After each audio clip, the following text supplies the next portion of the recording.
Circle. Funny noise. Okay. Hey guys, thanks for joining us tonight. I'm Robbie. This is Don, or SOOTCH, as most of you know. We've got a special guest tonight, Mr. Fred Craig, and I'm telling you guys, if you don't know who Fred Craig is, you're going to want to watch this episode tonight. Fred is absolutely one of the most iconic firearms designers of the 21st century. He has been building firearms and designing firearms for different companies for well over 20 years and is just an incredible wealth of knowledge. So we're going to bring Fred on tonight, and I hope you guys enjoy some of the conversations that we have. Please, if you got any questions, make sure you ask, and we'll try and get as many questions in as we can throughout the show tonight. But Fred, my first question for you is, how did you get started in manufacturing firearms? Well, that's like anything else, it happens over time. I kind of worked my way through college as a gunsmith, believe it or not, and so I started competitive shooting when I was in my teens. I was about 15 when I started competitive shooting, and so I got into guns pretty heavily. Got into, I was always that guy that tore everything apart and had to understand how things work. And so I had aspirations at a pretty young age to be involved in in gun making in general. So when I went to college for engineering for the first 2.5 to 3 years. I was working my way through college as a gunsmith, doing custom gun work. Yeah, and a lot of that revolved around the competition game. Okay, I got work that way. So that was kind of my first exposure to working on guns. So from there, I was pretty heavy into the custom gun building through the 90s, as well as my brother and I both shot on the professional circuit for over 10 years during the 90s.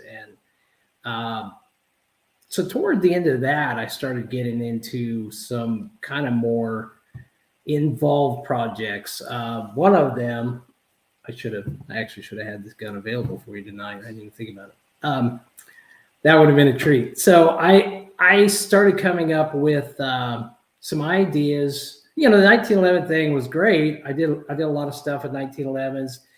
I don't know if too many of your viewers would remember. There was a project that I worked on. It was called the Phantom series, and that was on the cover of American Handgunner in like '98, I believe.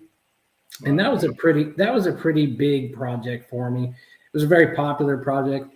I ended up selling that project to Briley, actually, and and from there, I don't think I was satisfied with just working on guns the way I was, building guns from parts. I kind of had ideas about doing something different. So I got I got infatuated with gas delay systems. Again, in that time frame in the late 90s. And I messed around with gas delay 1911s. So I was definitely one of the first to come out with something like that. I have, I don't know if you guys can see this, but I have can you see this back here? This was in American Handgunner, I believe in '99. And that's what's called it was called a Vortac. And what that was, it was a gas operated 1911. I did a short run of those. It was kind of a complicated gun to build. I didn't have the capabilities that I have now. And like so many things that I do, I kind of lose interest after a certain amount of time in terms of I want to move on to the next great idea. So I realized that if I was gonna build the ultimate gas delay, I had to get away from trying to build it into a platform that already existed. So that led me to kind of the creation of the early Merc series pistols, which were actually the original gun was called Proton, and I made a few of those. These were guns that I shot at matches.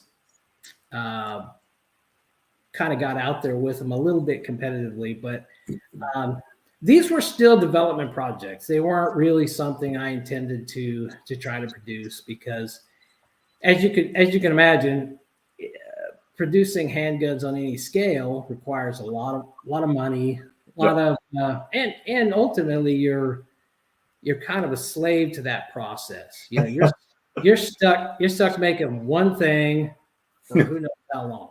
That's right. You know, there's a big difference in producing a concept or a prototype versus producing production firearms. Production firearms, you've got a line of employees that are building parts. You've got machines or manufacturing sources that are providing parts for you, and then you're putting everything together and testing it and sending it out. It's a completely different ballgame building production products versus doing prototyping and R&D. Yeah, certainly it was a learning process for me because I was kind of in my infancy in terms of like starting to think outside the box. It's funny because just talking about it, I kind of recall a project I worked on in the 90s. Now, you're both familiar with the Alien pistol, I'm sure, right? Oh, yeah. Mm-hmm. Yeah. So I actually worked on a project like that in the 90s. It was a super low bore axis system that fed very similar to the way that the Alien feeds. Had a barrel every bit as low in the gun as that did, but a lot of things I've learned about gas delays, I kind of abandoned that project because it was way kind of ahead of its time, and really there was probably too many hurdles to overcome to make that work out. But so don't you think that and not to get ahead of you, but don't you think that the time we're living in now compared to the 90s, because that's really when I was doing a lot of competitive shooting, people are buying just more guns, more, even as collectors, but there's so many out there. So to me, it's like when you brought out and what you've done with the RIA 5.0, there is now a real market that's bigger than ever. It's not just with competitive shooters. So I think it gives you more clout to be able to do some things. Mm-hmm. I certainly think it does. I mean, you're absolutely right. If I try to compare my mindset now to producing a gun versus trying to produce it then, a lot of that is I'm more capable than I was then, but I just have better capabilities, both on the machining side and the experience side. So manufacturing has come a long way. I'm not sure that all the consumers really understand what goes into making a firearm. I know that the industry itself is, pardon my French, a little bit hoarded out because it actually, yeah, it's true. Well, it's sad because the industry has to crunch the numbers so brutally to be able to produce a product that the average guy thinks he can afford. Now, I believe that we live in an age where people have a lot more disposable income than they used to. At times, I mean, I'm not saying everybody does, but I see things that they spend money on that, their phone probably costs more than the firearm they think. You see what I mean? Then actually this $700 to $1,000 gun, their phone will cost more than that, and they could justify that. But it's a little bit ironic because if they saw how a phone is made versus what it takes to make that firearm, they'd probably realize, wow, there's a whole lot more value in that firearm.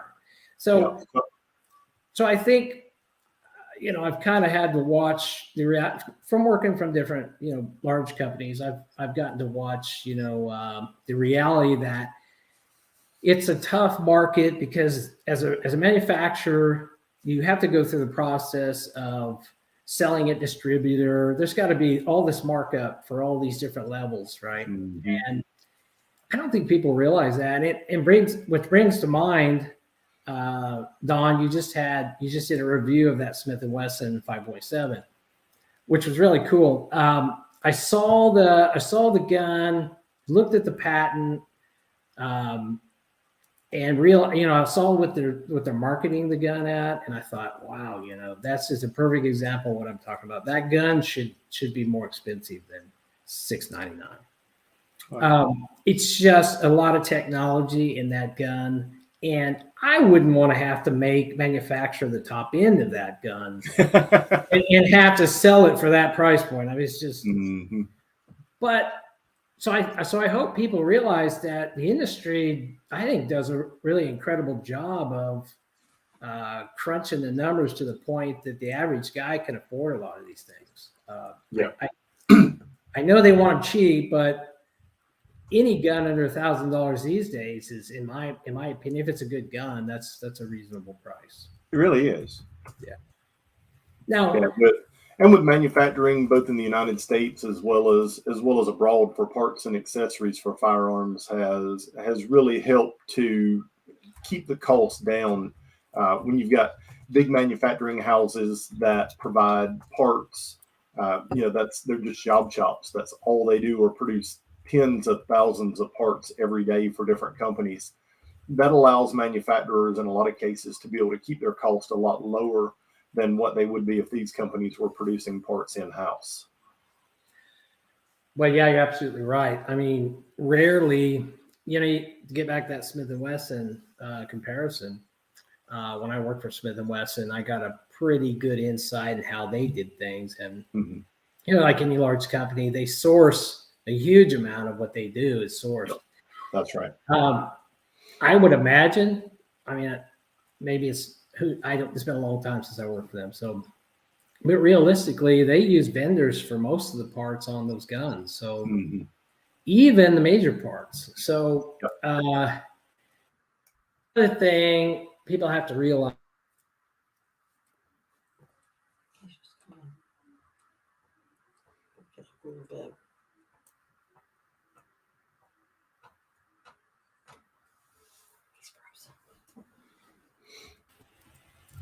We're back. Hey, there you go. Did I lose you for a minute? Oh, I thought, it's over now. So, so much of the guns are made now are full of MIM parts. I don't even know if people know what that is. Metal injection molded. I'm very familiar with metal injection molding.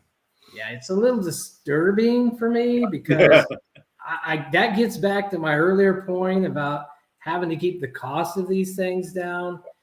Now, for the most part, MIM works out okay, especially if you have static parts, that don't take a lot of impact.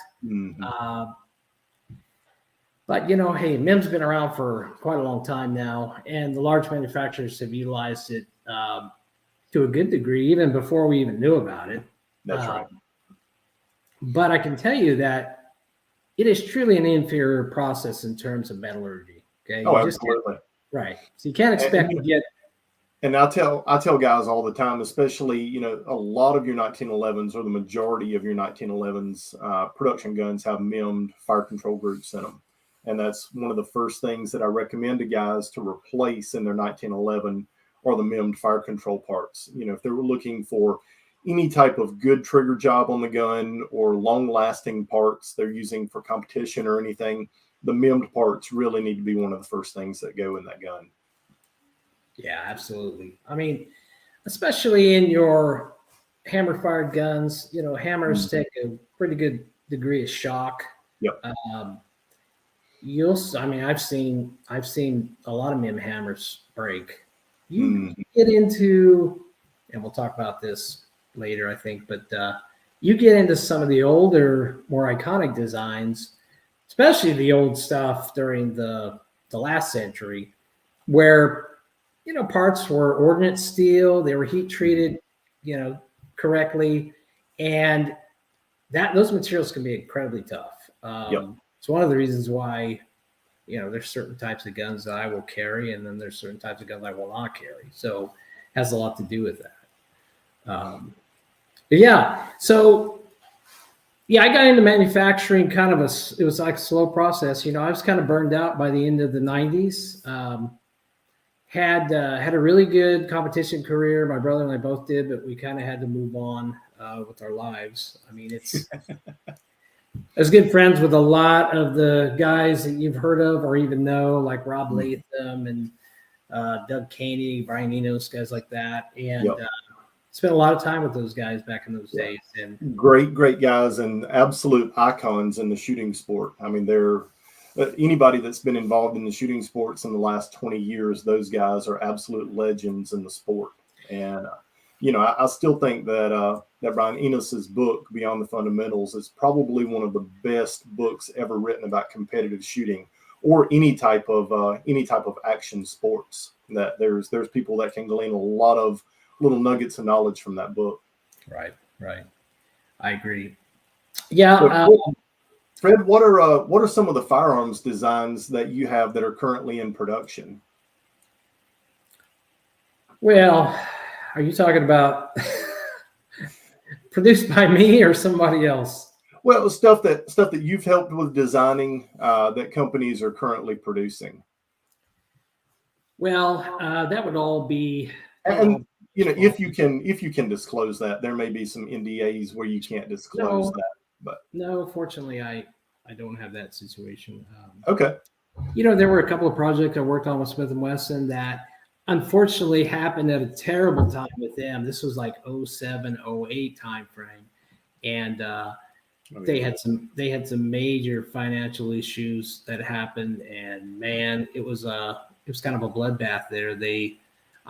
My boss, the VP of marketing, was fired. There was a whole bunch of people that got fired. So a couple of projects that I was working on with them went down the tube as well. So but during that time, I was also working for Armscor. So, but I've always worked for Armscor as a engineering consultant or design consultant, not ever as an employee. So, but as far as projects I worked on with them, I developed a rifle for them early on. It was called a MiG-22. Yeah. And the MiG rifle it's kind of ahead of its time a little bit in terms of style. It was a sporting type rifle, let's say AR-ish, right? And pretty cool rifle. I tried to actually Smith & Wesson saw the rifle at the time. I was already trying to market that to the Twassons, and Smith & Wesson got interested in it. Well, I had to give Armscor like first dibs on it, and finally they stepped up and they kind of purchased that project with me, and I ended up developing a rifle similar to that for Smith & Wesson. So at least Smith & Wesson caught on to the idea that was the future for 22s, okay? Because back then, I remember even having a conversation with the rifle development guy at Smith & Wesson about the gun, and he's like, yeah, the Ruger 1022 has it controls the market. That's what people want. I said, well, okay, well, that's not going to be the way it is in the future. So you're going to have to realize that. Well, they came along a few months later and said, hey, remember that rifle you showed us? Yeah, we need something like that. And I think what happened, because I kind of watched what happened, what came out after that, because Ruger came to market with something like that. It wasn't great, but it was kind of a made over 1022 that looked like an AR. But Smith, after their big kind of blowout, they took a different path. They went, as you know, they went with their all plastic M&P 22, which I don't know if they used like airsoft companies to make that thing. I mean, really, I think they did. So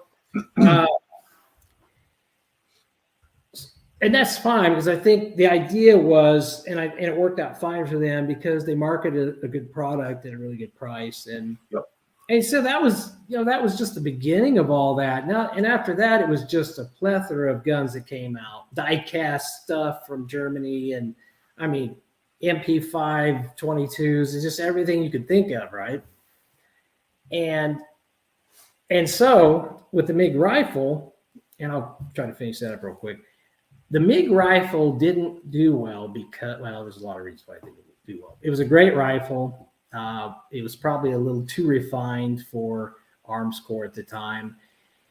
And it didn't do well because it wasn't marketed properly and things like that. But it has recently come out again. I don't know if you guys realize that. Armscor is marketing that gun now as the TM22. Yeah, I did a review on that. Oh, okay. So so it is still basically a MiG rifle. They kind of did a redo on the looks of it.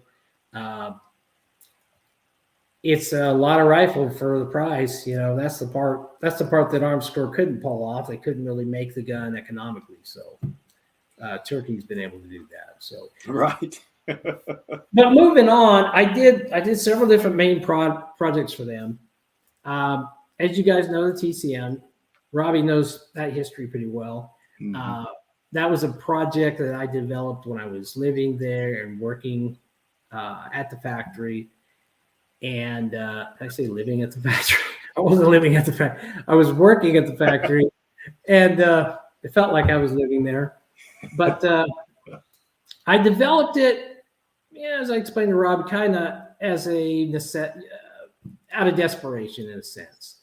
I kind of work good under that kind of pressure. If I feel like there's another direction I need to take, I come up with an idea and I kind of run with it. So that's kind of how the TCM happened. And the Twassons got interested in it once they heard about it. I kind of kept that whole project under very strict control because I had my own spot there at the factory. I had my own test range. They never really knew what I was doing. So I kind of kept that thing kind of hush hush and under. But they eventually heard about it because the thing is loud. So it was kind of obvious when I would test it at the range. They wonder what is that. But as Robbie knows, I marketed that project as a micro mag in the U.S. before I actually worked a deal with Rock Island on that. Right. And that's kind of where the TCM went. There was a project that I had a contract with Martin to do a 380 pistol. And it's funny because none of the projects that I did for Martin were ever really contracted. Okay. Meaning the only one he came to me to do was the 380. We had a development contract for that. But actually, at the time I was supposed to work on that project for him, I came to him and said, hey, how would you like a 22 Magnum in a 1911? And he said, wow, really? Could you do that? I said, yeah, I think I can. And I said, we'll just kind of fill that in place of the 380 contract. How about that? Because I wasn't interested in doing the 380. It was like, there's not a lot to doing a 380. Honestly, it's a very simple gun, and you could spit that out 1,000 different ways, and it's going to be homogenized to some degree. So yeah, really just another cookie cutter lock and block striker fired or a hammer fired pistol. Well, at the time, the industry moves fast, a lot faster than Armscor does. Okay, so things had already changed so rapidly. That's when the LCP guns had come out, and it's like, oh my God, how are we going to? You can't compete with that. Yeah. You can't. So, but I knew, I was smart enough at the time to realize, hey, let's do products that other people won't attempt because they're too complicated, too expensive to do, like building 1911s, which they already have a certain degree of capability for. So that's how the 22 the XT Magnum kind of happened.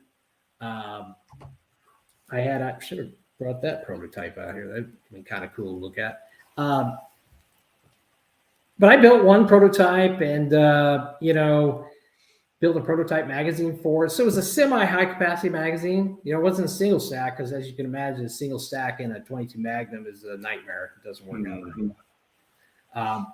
But again, you're working with the working space of a 1911 grip magwell, right? It's a single stack, so it's very narrow compared to, let's say, trying to develop a magazine for a 5.7 or for even a TCM in a high capacity. So with the Magnum, this was kind of a semi-stacked, dual-stacked magazine, and that was probably the biggest hurdle, because magazine design, that's really the heart of the gun. And if you can't get that right, the gun's going to have issues. So I actually, did really well designing the magazine. Problem was we had a hell of a time getting it manufactured. We had sources in Italy for doing that. And oh boy, I just remember back how complicated that was. And it was really disturbing because you give people a drawing, it's like, make the magazine the way it is. And they'll tell you it's not going to work. And you tell them, don't worry about that part. Just make the magazine the way it is. I tell you, it was a nightmare. But anyway, we got it done. We ended up having to make the parts for the magazine here in the U.S. The tube was made in Italy. And that's the way it's still made, I'm pretty sure. So that gun worked out pretty slick. That's still a product that Armscor produces. I think that's been a pretty good, stable platform for them because there's not a lot of 22 Magnum handguns anyway. Right. So, this is a semi-delayed. It's a floating blowback, similar to the 5.7. Most of the 5.7s that are out there. But that project worked out pretty good. And then, of course, I did the STK project for them. Don, have you done anything with the STK? Yes. Yeah. Really sweet shooting gun. Very soft shooting gun, right? Yes. Very, very much. That was kind of the goal, was to, and I don't want to hurt Robbie's feelings, but I'm not a big Glock fan, so. No, not her. Listen, there's a lot of firearms in the industry. There's a lot of firearms on the market that I absolutely love that are not Glocks. I'm a 1911 guy first and foremost. I've loved my 1911s and 2011s for decades. And Glocks are great guns, for what they are and what they're designed to be. That's right. They're a tool. They're utilitarian. Yep. They are, and I tell you, I did the Glock TCM thing for them, and that was a big mistake because, as a conversion to a Glock, it was okay. And a lot of that had to do with some very minute things, like even the finish on the slide, how, because, Armscor didn't have the capability of putting any hard coat type finishes on. So, right, they parkerize pretty much everything. Right. So if you blast it and parkerize it, it usually gives you a pretty sticky, pretty rough cycling feel. And it does causes, and especially in a gun like that, because honestly, and I kind of told Martin that from the beginning, that the TCM is probably not likely going to work out very well in any striker part gun. It's an issue with trying to overcome anytime you have a cartridge that doesn't create enough cycling momentum in the slide, right? i.e. the bullets are too light. So if you got a light bullet going super fast, sure, you may have a lot of chamber pressure, but you don't create a lot of momentum on the slide. Yep. So very minimal recoil energy with that firearm because of the lightweight projectile. Yep. Right. And like I said, you can just have this huge explosion, but it's that dwell time. How long was that bullet in the barrel? How long did that pressure curve last? So all those things affect it. And the heavier the bullet gets, obviously the opposite direction that goes. That's so much more momentum driving the slide. So with the TCM, it was hard enough just to get the 1911s to cycle that. And it's kind of a beauty that it's done in a lock breech gun the way it is, and kind of an iconic design. But for the Glock, it was kind of a nightmare, and it always was a nightmare for them, and they kind of discontinued that. So that's one of the reasons why I don't particularly like working on Glocks, because that was too much of a nightmare. But that's a lot trying to overcome with, if you're doing it on a Glock 19 platform where, a 17-pound recoil spring is really about the lightest you can go and still get that gun to cycle reliably, even in 9mm.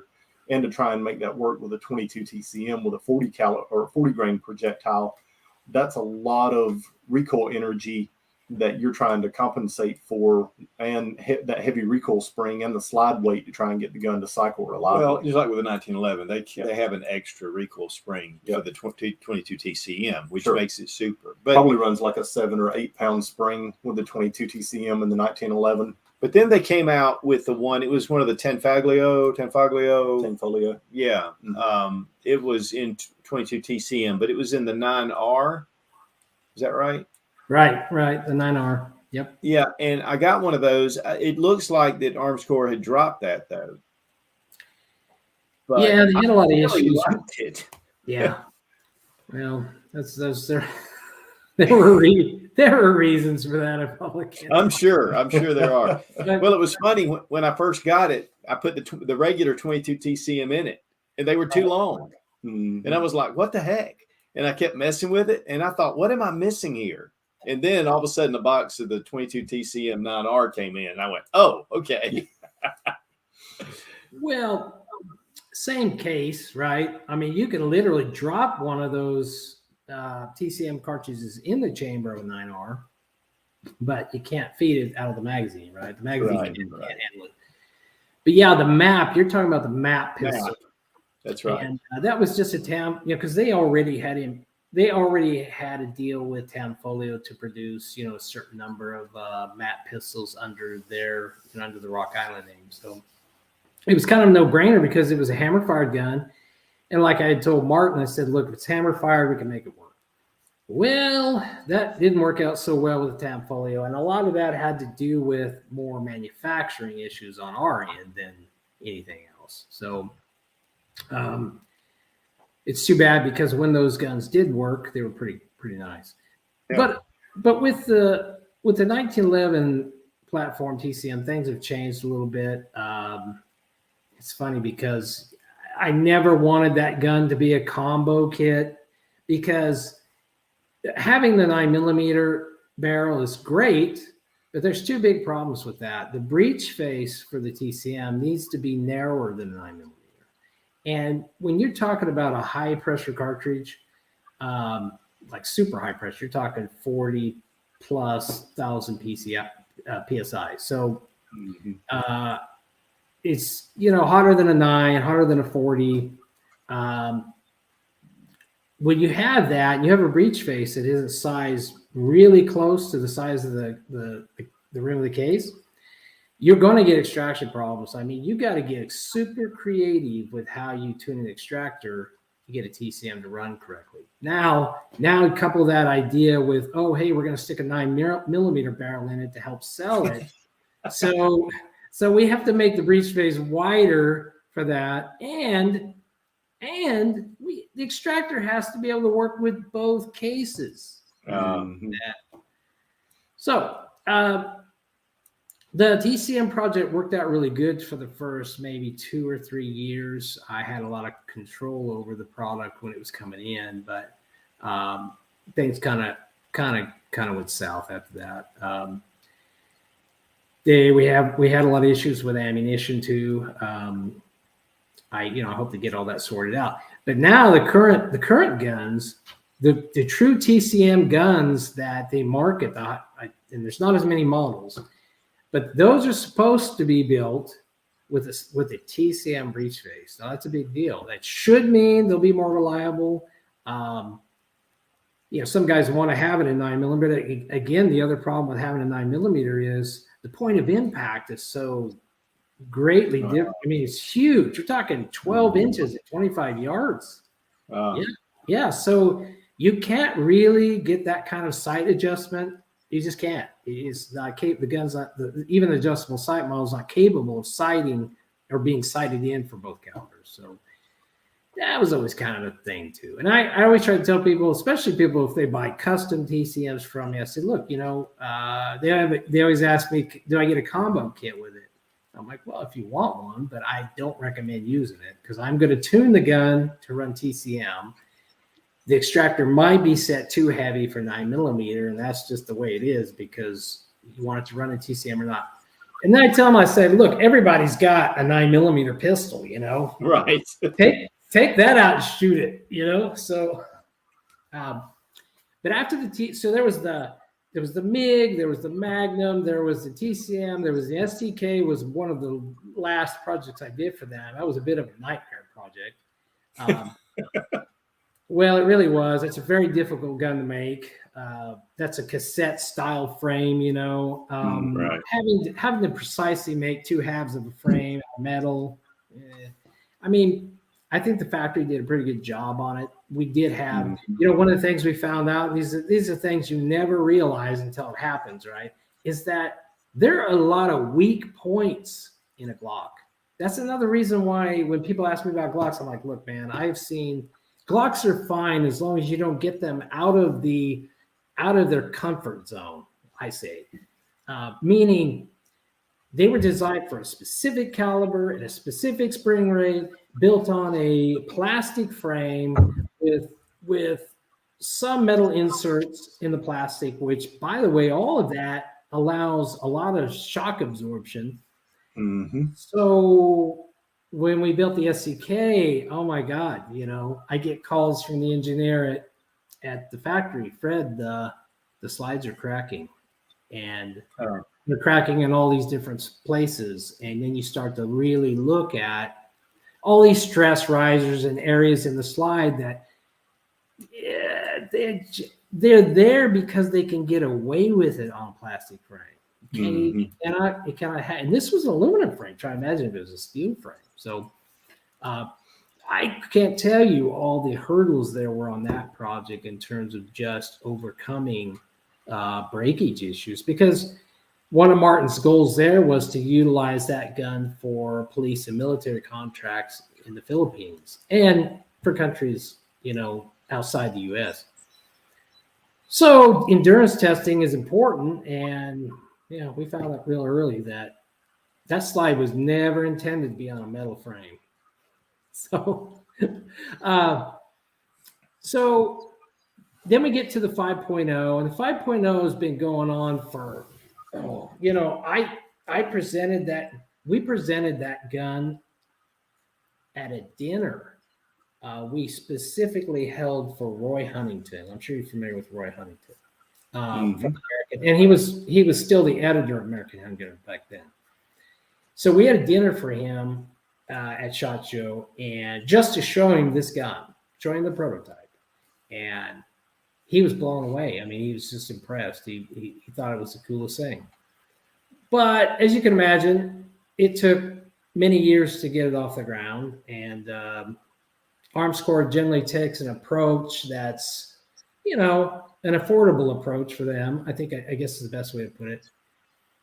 But oftentimes you lose so much ground in terms of manufacturing. It's very hard to make that up. And some guns don't stay relative in the market very long. Luckily, this gun, I think, was kind of ahead of its time.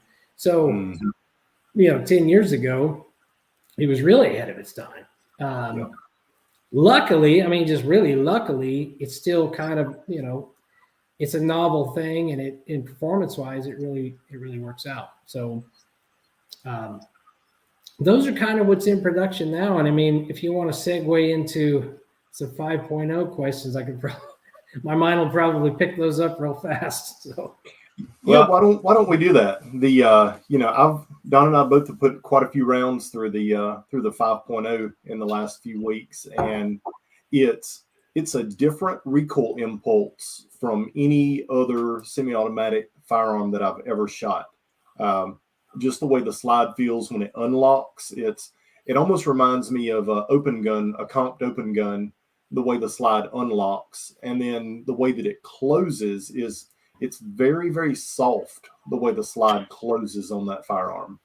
And I was very impressed with it, with the recoil impulse, with the accuracy of the firearm, just the innovative design of it overall, with the square barrel. It's nothing like anything else that's on the market today. It's a very forward-thinking, innovative firearm.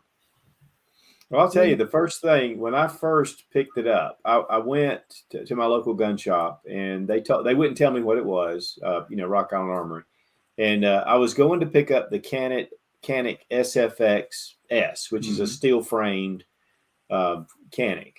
And so I was pretty excited about the Canik, but because Rock Island hadn't said anything really about what they were sending, I went to the gun shop and I opened up the two boxes, and I was like, when I looked at the Canik, I looked at the Rock Island Armory, that the RIA, And I went, whoa, whoa, whoa. I mean, I was like blown away. I was like, what in the world? And there was no owner's manual. There was nothing. And so, I got it. And I don't know if you saw the disassembly, but I wasn't really sure for a while exactly how to disassemble. I think putting the punch through the back and disabling the detent, where it locks into the frame, I figured that was the right way to do it, or into the slide. But it was one of those things where I was like, wow. And there's no reference. Yeah, and a lot of things with that firearm, with the polymer grip on it, that's kind of similar to like your STIs have. And I'm sure with the STI patent expiring, that allowed you guys to be able to do that with the polymer grip module on that pistol. But that does a great job at helping to absorb recoil, because you get the flex with the polymer. So that helps to absorb recoil. And then with the locking system design on that firearm, it just creates an incredibly soft shooting pistol. Yeah, there was a lot of it was the same kind of situation that I explained to you earlier when Martin wanted a service pistol, okay? And he talked to me about, hey, Freddie, I want you to design a service pistol, something we can, build, mass produce. Armscor really doesn't mass produce anything, so I'm not sure what that reference was, but I think in their mind it was something that they could certainly that would have a polymer frame.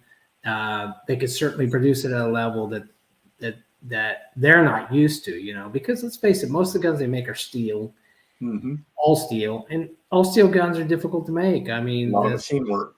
Yep. Sure. And cost-wise is significantly different. I mean, you're talking, for instance, a frame on any given polymer pistol, depending on the level of how big this company is, how many pieces are they injection molding at a time, but that could be $7 to $15 for a lower handle on a polymer pistol. So, I mean, that's the amount of 4140 steel in a frame, whether it's a forging or a casting, doesn't really matter. You got X amount of money you got $10 worth of steel.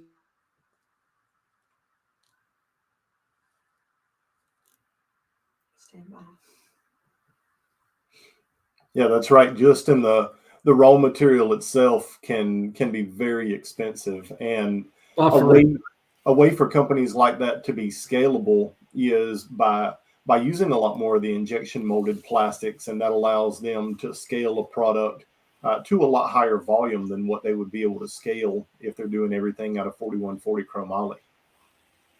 Yeah, I mean, sure. It gets back to that earlier point about, how can you bring products to market that are cost effective for the average guy? I mean, Glock kind of set the whole stage for all that. So, and I think certainly in a good way. I mean, realistically, you look at the law enforcement market. I mean, back then when, in the 80s, especially 90s, when Glock just took the law enforcement market by storm.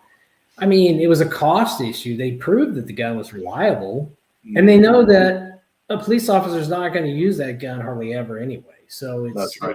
Those things kind of make sense. Now, I don't think personally, from a consumer standpoint, that people should be so enthralled with plastic frame guns. I personally am not. I think. I'll give you an example. I use that analogy. Like, is this a gun you're going to pass down to your grandkids? Is this the kind of gun that the kid down the road's going to go, oh, what was that? You know what I mean? I mean, it'll be the guns that he can't buy anymore, right? That you can't even get anymore. Those are the guns that are going to be interesting. But plus, more than that, they're kind of timeless. They'll last forever, right? Polymer frame guns have a lifespan, and that's one of the issues too. So, but getting back to 5.0, the idea for a modular frame was more of I can show you. I don't know how well the camera will pick it up, but so I have the original. I have the original gun here. I'll see if it comes out. Can you guys see that? Turn this around for you. Yep. See if the viewers are seeing. Yeah.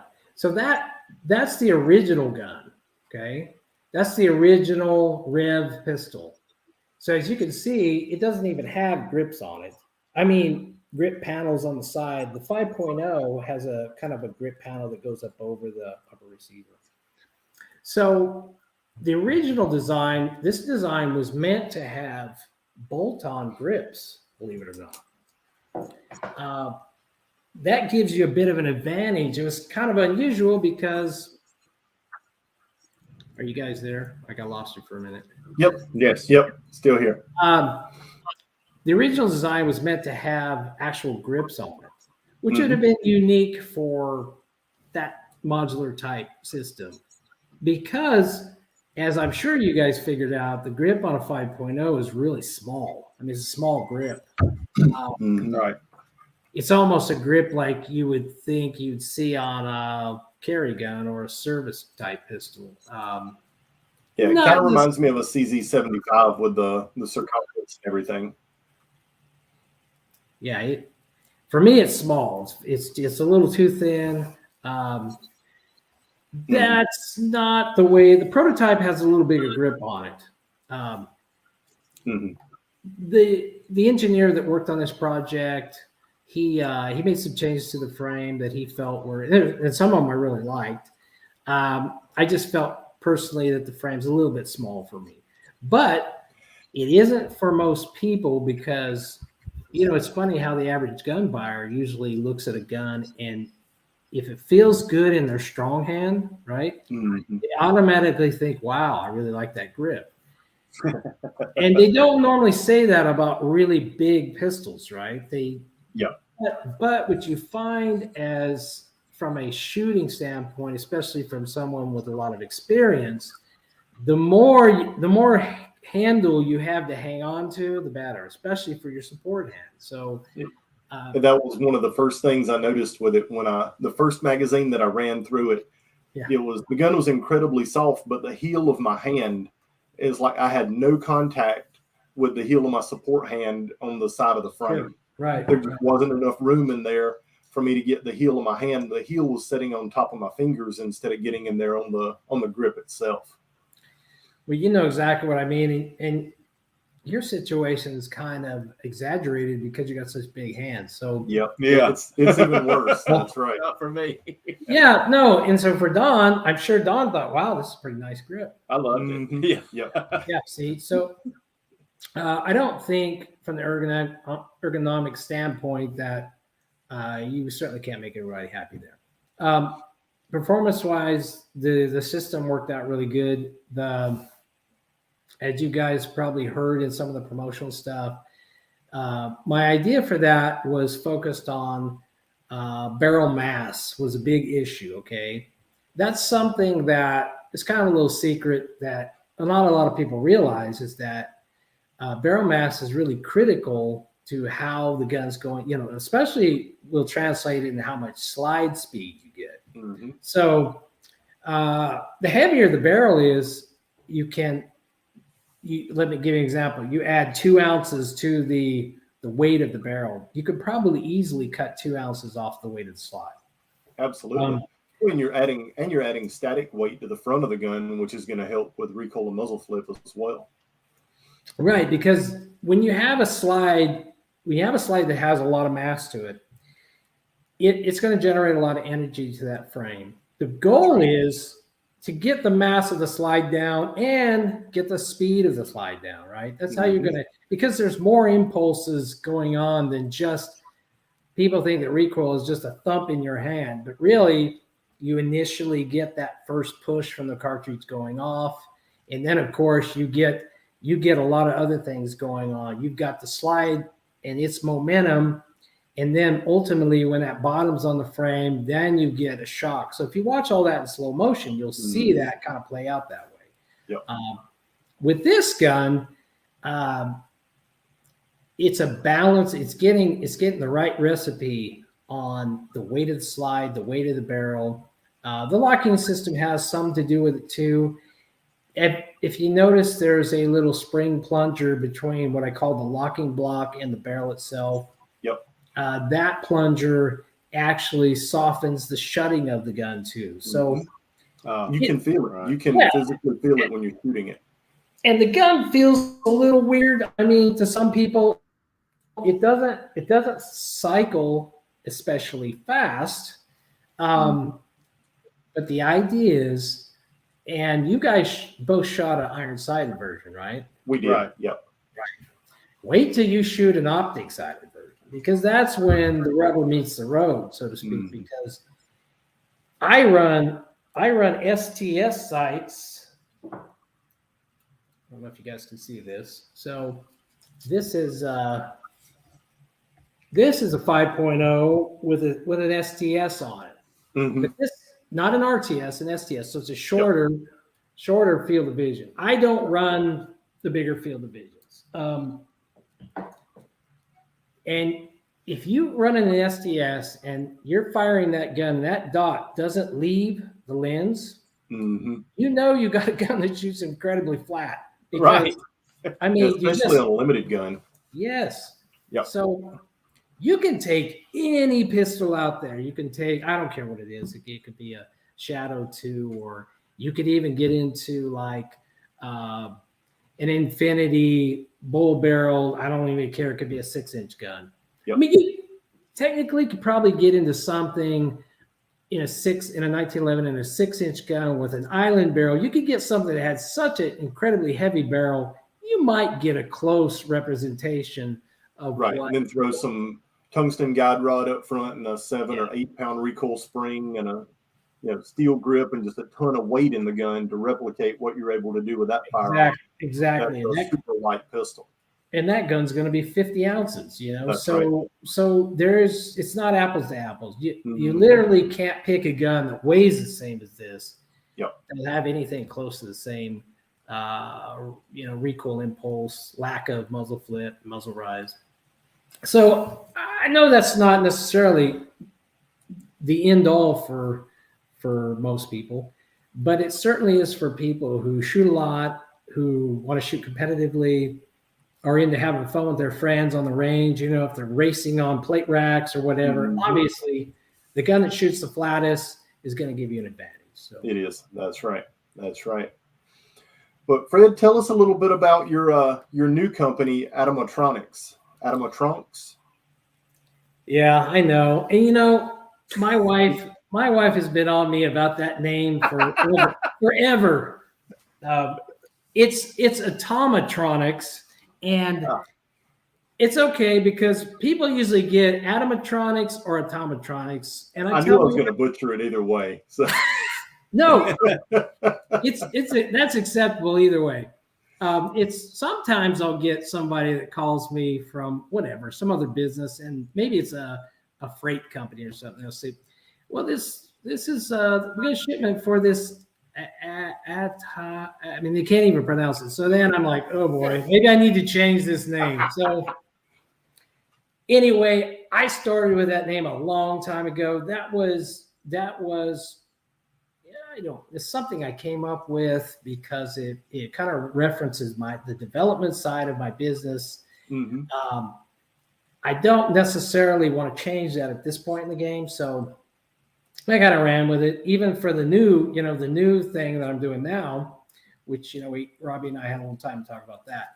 So, as you know, I'm no longer with Armscor now. So I'm kind of able to fulfill a lifetime dream of mine. And that is to kind of really produce something that, one of my designs, something that I really love and, want to see go out into the world. So it's been a long time I've been developing stuff, even on the side for myself. I mean, even during the time I was developing products for Armscor, I was always working on development projects, really just R&D type stuff to learn, So I have a project I'm working on. It's a gun that that I've been working on off and on, and I've got a prototype here. If I want to show it a little bit here, just as a teaser, we'll give you guys a bit of a spy photo. But this, now this gun's going to have a little bit of something on it, so you can't see certain things. Let me see if I can get it on the camera right. There we go.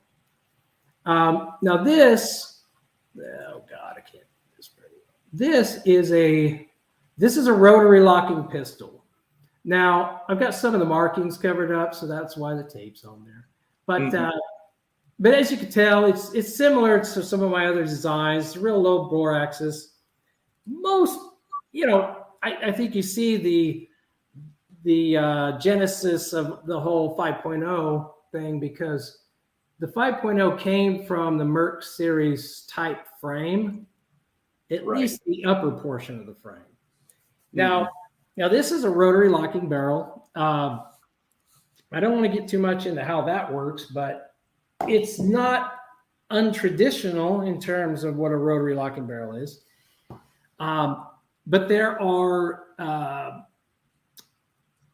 proprietary pieces of the puzzle that I've already applied for a patent on. So, and there's some unusual things going on in that gun that are part of the patent too that will kind of be intriguing. I can talk more about that maybe next time we talk. But this rotary, so what I did when my contract ended with Armscor, I decided, I think I'm just gonna take off and do this project that I've been wanting to do. So I decided to completely redesign the gun I just showed you from the ground up, total redesign. So what it is, it's basically similar type of gun, aluminum lower. It actually has, obviously anything I build is going to have a pretty low bore axis, and but this particular rotary style barrel is what I have found to be probably, at least at this time, kind of the ultimate in terms of recoil compensation. You'll get the absolutely, because I'll give you an example. This gun, which is not compensated, if you put it head to head with a 5.0, it will beat the 5.0 in terms of muzzle flip and recoil. Wow. Now, that's saying a lot, right? Because you've shot the 5.0 and this gun's actually lighter than a 5.0. So, but there's more to it than that. And this is something I wanted to kind of put out there. I don't think you'll see the 5.0s. The 5.0s will never be an incredibly accurate gun. There's some realities with that type of a recoil system. They can be accurate. It all kind of depends on how well they're manufactured. They're kind of actually a little more difficult to make accurate than a tilting lock barrel, strangely enough. So, but the rotary barrel system that I have is incredibly accurate. So I'm sure I will be kind of touting it as the most accurate 9mm pistol you can buy, because I will tell you that this particular gun will shoot half-inch groups at 25 yards. So basically, that's a one-hole group. That's all, and it'll do that all day long. And you generally can't, with 1911s, because I've done a lot of testing with this, and you can take any combination of parts you want. But 1911s can generally hold about 0.7. So let's just say 3/4 inch groups. That's kind of the standard for your highest end 1911s you're going to get. That's right. The gold standard with those is 1.5 inches at 50 yards, and that's, a gun like Bruce Pyatt or Doug Koenig, they're going to be winning the Yankee Cup with a gun that's capable of accuracy like that. That's absolutely right. But those guns, because I used to shoot Bianchi Cup a lot, and Doug, I used to actually do some gun work for Doug, and this was always an issue for him because sometimes he would get a gun built and he couldn't get an inch and a half at 50 out of it, but I'm sure he probably got a little better recipe by now. But the reality is that the rotary type lockup, if it's done right, can be incredibly accurate, but pretty much none of the rotary guns that have been done have really been any more accurate than like their tilting lock cousins. So there's a lot of reasons for that. We can discuss that sometime in another show or offline, whatever. But that's what I'm working on. I've set up a really nice little factory. I've got several CNCs that I have set up. I've got a friend of mine who does a lot of machining for me that I won't necessarily call, he's not an employee of mine. He's got his own company, but he helps me make parts. And, I've got my nephew working for me sometimes too. So it won't be, this is not a situation where I intend to mass produce anything. Okay. These guns are high-end guns. They're expensive guns. But you can expect the ultimate performance out of them. I mean, absolutely the most accurate, most recoil-friendly system that you can imagine. And I think that's kind of my thing.